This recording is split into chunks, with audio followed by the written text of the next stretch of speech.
So, guys, every so often I get a message, whether it's on Instagram or whether it be in person, and a lot of the time it is kids asking me, "How did you end up doing the profession you're doing?"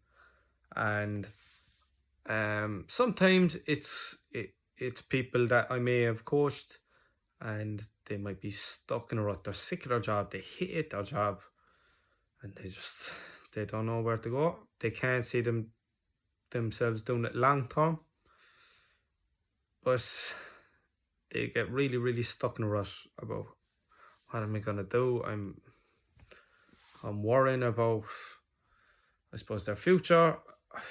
They can't see a future within whatever they're doing at the moment.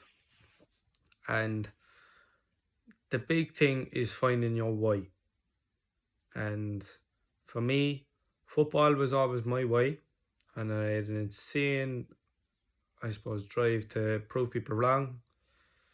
Um, they tell you go like everyone used to tell me go to college and go do this and go do that, and for me, I didn't want to do that. All I wanted to do was either play football or coach football, and that was it.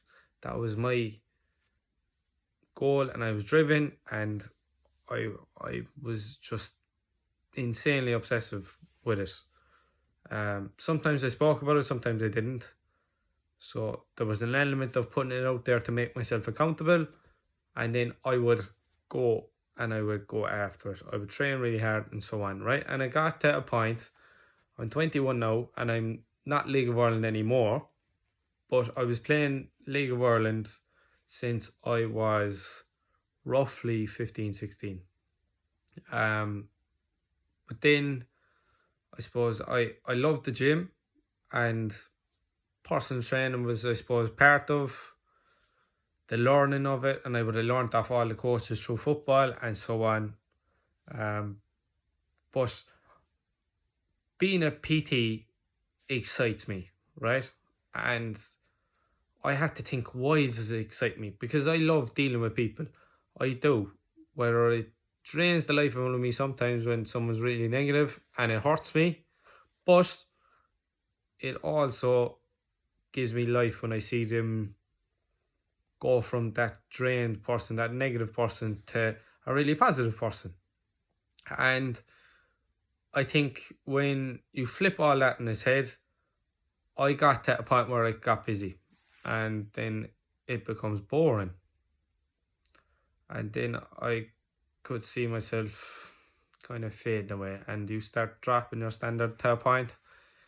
Um, and I was saying, what's the next step? And I said this in a previous video.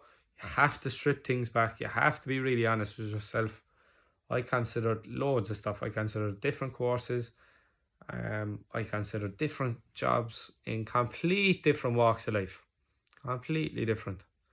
And for me, I found my granddad, who has Parkinson's, and I done the neuromuscular therapy course to help him. And I fell into it, and I really enjoyed it, and I found myself being decent at it, and I would,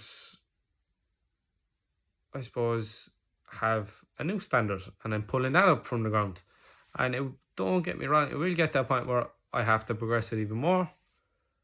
But my point is, whether it be something similar to me that you end up doing, or whether it be a completely different walk of life. You could be a truck driver, you could be absolutely anything, you could be making cakes, right? You have to have a why. Do not do anything for the sake of doing it. Do not just go with the traditional thing that your teachers are telling you, probably your parents and so on, that you go the safe route all the time. Okay? Being your own boss is not for everyone, but sometimes you have to go that insanely driven route to find your way. Sometimes you just have to throw yourself at something. If it don't work, then you're learning. You're learning that something is not your way. It's a trial and error process. And when you're doing this, you make loads and loads of mistakes. But you have to have that fire in your belly Otherwise, you're never ever going to progress. You're always going to be generic. You're going to be the same as everyone else, and you will not get to the top. And you have to have that desire to get to the top, because otherwise, everyone will be paid the same money no matter what job they do. We will all be on the same money. So there's a reason why some people get more money than others. Whether it be right or wrong, whether you deserve more money, whether Johnny down the road deserves more money, it don't matter. There's a reason why. There's standards. Okay? So if you decide to do a course in college when you come out of school, make sure that when you are doing that course, you are not just reading from the textbook. You have that desire to learn where the results are actually coming from.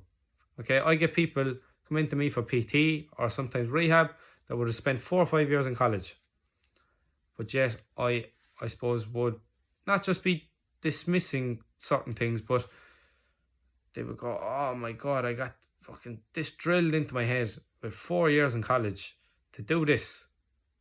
But we're doing the opposite thing, and this is getting results. But they're drilling that into the textbook. But sometimes it costs a lot of money to change what's in that textbook, even though the people running these courses know this. And some of them don't, but a lot of them do. So when you're doing a course, you have to have the desire to be better than the tutor, if you understand what I'm saying. So I hope this makes sense. I hope it gives you a little bit of clarity to go and find your why and go and find that professional that's going to, I suppose, light the fire in your belly, because that's when we really enjoy our work, when work gets tough.